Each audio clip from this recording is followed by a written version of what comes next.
बच्चों, घर के उस सदस्य का नाम बताओ जो आपके हर सुख दुख का ध्यान रखती है, जो आपको खाने पीने से लेकर पढ़ाई और आपकी हर जरूरत का ध्यान रखती है। बताइए। इस बार सबका जवाब है माँ। माँ हमें जन्म देती है, इसीलिए जो भी वस्तु जन्मदायिनी है, जीवनदायिनी है, उसे माँ की संज्ञा दी जाती है। माँ न केवल हमारे सुख दुख का ध्यान रखती है, हर संकट की घड़ी में माँ हमें एहसास दिलाती है कि हम अकेले नहीं हैं। बच्चों, हर माँ यह चाहती है कि कभी भी उसके बच्चे पर दुख की परछाई भी ना पड़े, है ना? लेकिन कभी कभी जीवन में कुछ ऐसे मोड़, ऐसा वक्त आता है जब चाहकर भी माँ उस दुख में अपने बच्चे की मदद नहीं कर सकती, उस पीड़ा को दूर नहीं कर सकती। तब माँ अपने आप को विवश महसूस करती है, बेबस महसूस करती है। वह मजबूर हो जाती है और चाहकर भी उस पीड़ा को दूर नहीं कर सकती। तो बच्चों, आज हम एक ऐसी ही कविता पढ़ने वाले हैं जिसमें एक माँ की बेबसी दिखाई गई है। इस कविता में एक बच्चा होता है रतन, जो कि बोल नहीं सकता, और जब माँ अपने बच्चे को दूसरे बच्चों के साथ खेलते हुए देखती है तो कहीं ना कहीं उस माँ के अंदर एक पीड़ा घर कर लेती है कि मेरा बच्चा दूसरे बच्चों की तरह बोल नहीं सकता, और उसकी आंखों में एक बेबसी झलकती है। तो बच्चों, आइए आज हम पढ़ें आपकी हिंदी की पाठ्य पुस्तक रिमझिम में संकलित पाठ 9, जो कि एक कविता है। इस कविता का शीर्षक है एक माँ की बेबसी। इस कविता के कवि हैं कुंवर नारायण जी। तो चलिए शुरू करें। एक माँ की बेबसी। इस कविता को पढ़ते समय आंखों के सामने कई चित्र बनते हैं। बचपन का चित्र, बचपन के खास समय, खेल और साथियों का चित्र। उन साथियों में एक खास साथी रतन का और एक माँ का चित्र।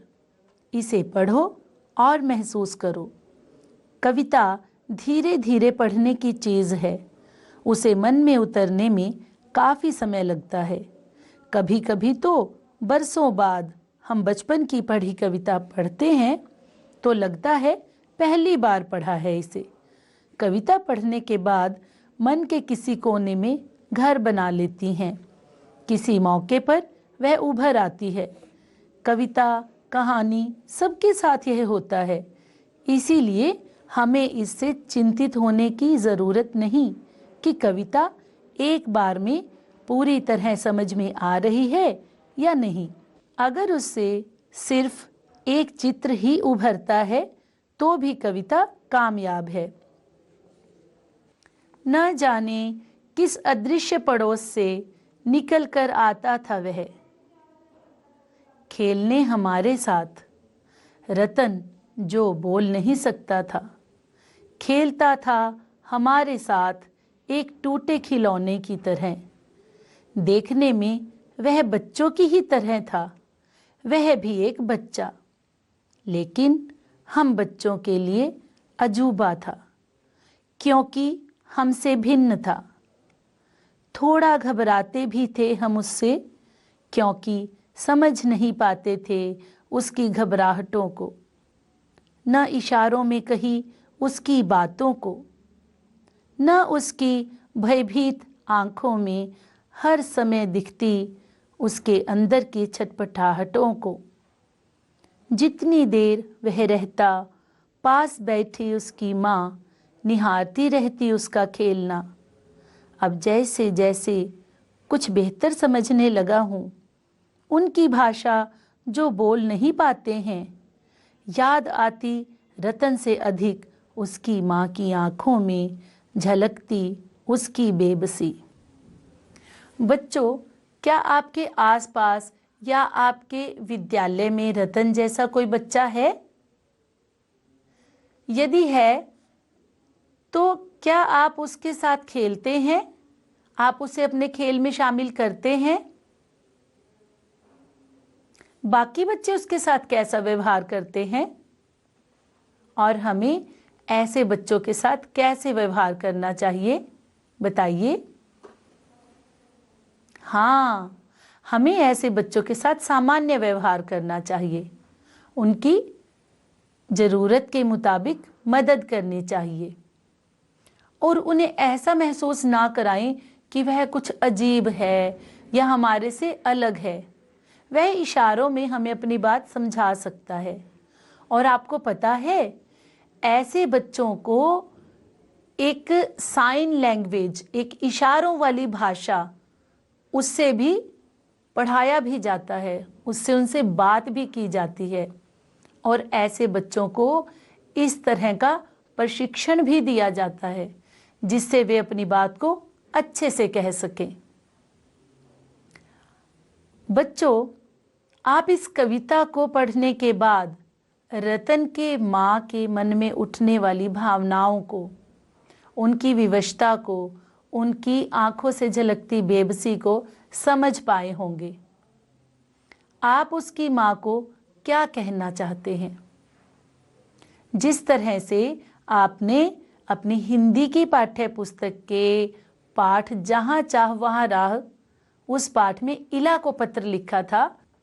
इला जो कि अपने हाथों से काम नहीं कर पाती थी और उसने अपने पैरों के अंगूठे की सहायता से बहुत अच्छी कशीदाकारी सीखी और उसकी प्रदर्शनियां लगने लगी। तो आपने उसको अपने भाव व्यक्त करने के लिए एक पत्र लिखा था। उसी तरह से बच्चों, आप रतन की माँ को भी एक पत्र के माध्यम से अपने विचार लिख भेजें। आप अपने इन लिखे हुए विचारों को हमें ईमेल के माध्यम से साझा करें। बच्चों, अब आप कविता से संबंधित कुछ प्रश्नों के उत्तर दीजिए। यह बच्चा कवि के पड़ोस में रहता था, फिर भी कविता अदृश्य पड़ोस से शुरू होती है। इसके कई अर्थ हो सकते हैं, जैसे कवि को मालूम नहीं था कि यह बच्चा ठीक ठीक किस घर में रहता था, या पड़ोस में रहने वाले बाकी बच्चे एक दूसरे से बातें करते थे पर यह बच्चा बोल नहीं पाता था, इसलिए पड़ोसी होने के बावजूद वह दूसरे बच्चों के लिए अनजाना था। इन दो में से कौन सा अर्थ आपको ज्यादा सही लगता है? क्या कोई और अर्थ भी हो सकता है? बताइए। शाबाश, आपका उत्तर सही है। यह बच्चा लेखक के पड़ोस में रहता था, इसलिए पड़ोसी होने के बावजूद वह दूसरे बच्चों के लिए अनजाना था। बढ़ते हैं अगले प्रश्न की तरफ। अंदर की छटपटाहट उसकी आंखों में किस रूप में प्रकट होती थी? चमक के रूप में, डर के रूप में, जल्दी घर लौटने की इच्छा के रूप में? चुनिए सही उत्तर। बहुत अच्छे, आपने सही बताया, डर के रूप में। बच्चों, रतन की मां की आंखों से क्या झलकता था? शाबाश, रतन की मां की आंखों से बेबसी झलकती थी। रतन की मां की आंखों में किस तरह की बेबसी झलकती होगी? बताइए। आपका उत्तर सही है। रतन की मां जब अन्य बच्चों को बोलते देखती होंगी तो उन्हें रतन के न बोलने पर बहुत दुख होता होगा। यही बेबसी उनकी आंखों में झलकती होगी। उन्हें लगता होगा कि रतन अपने मन के भावों को बोलकर नहीं व्यक्त कर सकता। रतन दूसरों को अपनी बात कैसे समझाता होगा? हाँ, रतन दूसरों को अपनी बात इशारों से समझाता होगा। बच्चों, रतन या रतन जैसा जो बच्चा बोल नहीं सकता, वह किस किस बात की आशंका से घबराहट महसूस कर सकता है? सोचिए और बताइए। आपने उत्तर दिया, वह अपनी बात औरों को समझा पाएगा या नहीं, कोई उसकी बात समझ पाएगा या नहीं, उसकी इस कमी के कारण कोई उसके साथ खेलेगा या नहीं, उसके मित्र बन पाएंगे या नहीं, वह उन बच्चों के साथ सही से खेल पाएगा या नहीं। शाबाश। चलिए बढ़ते हैं अगली गतिविधि की तरफ। दिए गए शब्दों का उनके अर्थ से मिलान करें। शब्द हैं अदृश्य, अजूबा, भिन्न, भयभीत, छटपटाना, और उनके अर्थ हैं अलग, तड़पना, डरा हुआ, जो दिखाई न दे, अनोखा। तो पहले अदृश्य का अर्थ बताइए। शाबाश। अदृश्य, जो दिखाई न दे। अजूबा, अनोखा। भिन्न, बहुत अच्छे, अलग। भयभीत, शाबाश, डरा हुआ। छटपटाना, तड़पना। बच्चों, अब इन शब्दों का वाक्य में प्रयोग करें। अगला प्रश्न है, सही विकल्प चुनकर ठीक का निशान लगाएं। रतन क्या नहीं कर सकता था? सुनना, बोलना, चलना। तो बताइए। हाँ, रतन बोल नहीं सकता था, तो इसका सही जवाब क्या है? बोलना। रतन अपनी बात कैसे समझाता था?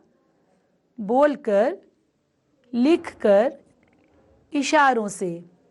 तो बताइए सही उत्तर क्या है? शाबाश, इशारों से। बच्चे रतन के साथ खेलते हुए कैसा अनुभव करते थे?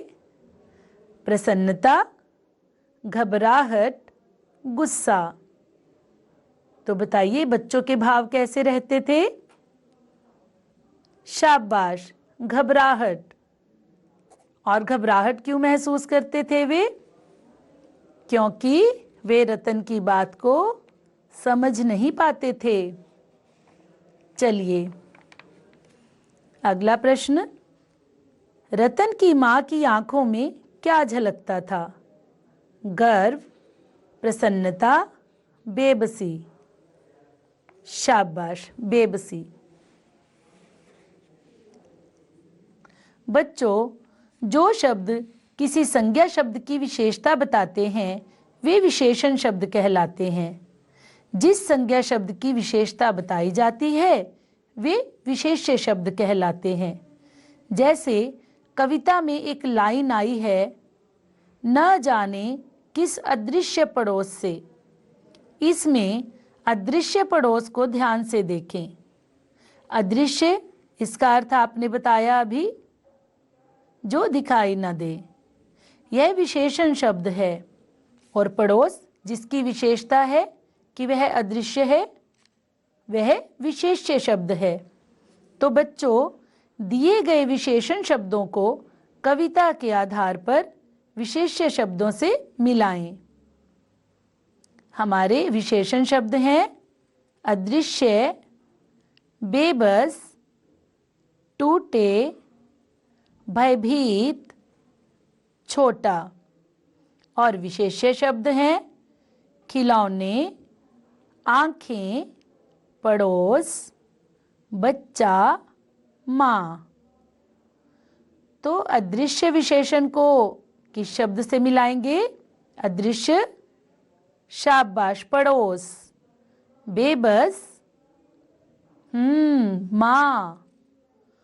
टूटे, खिलौने, भयभीत, आंखें, छोटा, बहुत अच्छे, बच्चा। बच्चों, अपने हर रोज की बोले जाने वाली भाषा से ऐसे ही और विशेषण शब्द चुनिए और उन्हें अपनी कॉपी पर लिखिए। बढ़ते हैं अगली गतिविधि की तरफ। जो शब्दांश किसी शब्द के आगे लगकर नए शब्द का निर्माण करें उन्हें उपसर्ग कहते हैं। जैसे आहार, इस शब्द से यदि हम उपसर्ग अलग करें तो पाएंगे कि इसमें उपसर्ग शब्द है आ और मूल शब्द है हार। और पूरा शब्द क्या बना? आ उपसर्ग लगकर आहार। आइए एक और उदाहरण द्वारा समझें।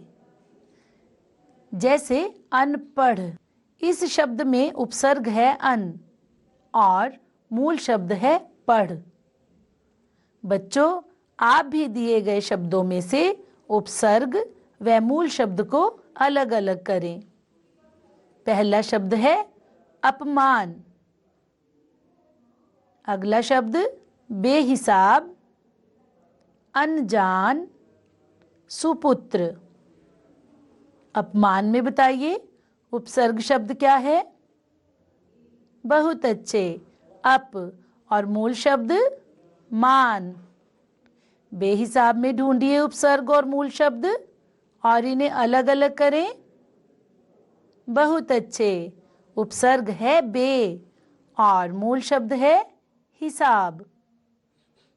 अनजान में बहुत अच्छे, अन है उपसर्ग और जान मूल शब्द। सुपुत्र,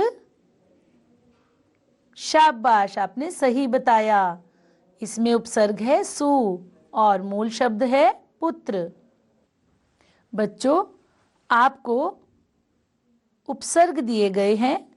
इन उपसर्गों का प्रयोग करके 3 नए शब्द बनाएं। पहला उपसर्ग है बे, तो बे उपसर्ग का प्रयोग करके बनाइए 3 नए शब्द। शाबाश, बेईमान, बेजुबान, बेकाबू, बेलगाम। और बे का अर्थ क्या होता है बताइए? समझ गए ना अब आप? बे यानी बिना, बेईमान यानी जिसमें ईमान ना हो, ईमान के बिना, बेजुबान जुबान के बिना, जो बोल ना सके। ठीक है, चलिए अगला उपसर्ग है आ उपसर्ग का प्रयोग करके नए शब्द बनाएं। बहुत अच्छे, आपने बनाया आहार, आगमन, आजीवन, आजन्म, आकाश और आचरण। शाबाश। बच्चों, आप जानते ही हैं कि जिन शब्दों से किसी न किसी काम के करने या होने के बारे में पता चले वे क्रिया शब्द होते हैं। जैसे कुत्ता भाग रहा है, इस वाक्य में क्रिया शब्द कौन सा है? हाँ, भागना। चलिए एक और उदाहरण देखते हैं। पंखा चल रहा है, इसमें बताइए क्रिया शब्द क्या है? शाबाश, चलना। तो बच्चों, आइए करें कुछ और अभ्यास। आपके सामने कुछ अधूरे वाक्य दिए गए हैं। खाली स्थान में उचित क्रिया शब्द लिखें। पहला वाक्य है गाय घास खालिस्तान है। तो बताइए इसमें कौन सा क्रिया शब्द आएगा? शाबाश, गाय घास खाती है, तो इसमें खाना क्रिया शब्द है। सूरज पूरब से खालिस्तान है। कीजिए इसे पूरा। शाबाश, सूरज पूरब से निकलता है। इसका क्रिया शब्द क्या है? निकलना। बारिश खालिस्तान रही है, बारिश हो रही है, तो इसका क्रिया शब्द क्या है? होना। पंखा खालिस्तान रहा है, पंखा बहुत अच्छे चल रहा है। खिलौने वाला खिलौने खालिस्तान है, शाबाश, बेच रहा है। खिलौने वाला खिलौने बेच रहा है। क्रिया शब्द क्या है? बेच, बेचना। रामू काका ने पेड़ से फल, बताइए, हाँ, तोड़े। तो क्रिया शब्द क्या हुआ? तोड़ना, जिसका हमने इसमें कौन सा रूप सीखा? तोड़े। रामू काका ने पेड़ से फल तोड़े। तो बच्चों, आशा करती हूँ आपको आज की कविता एक माँ की बेबसी अच्छी लगी होगी। इस कविता को बार बार पढ़िए और इसके भावों को समझने का प्रयास कीजिए।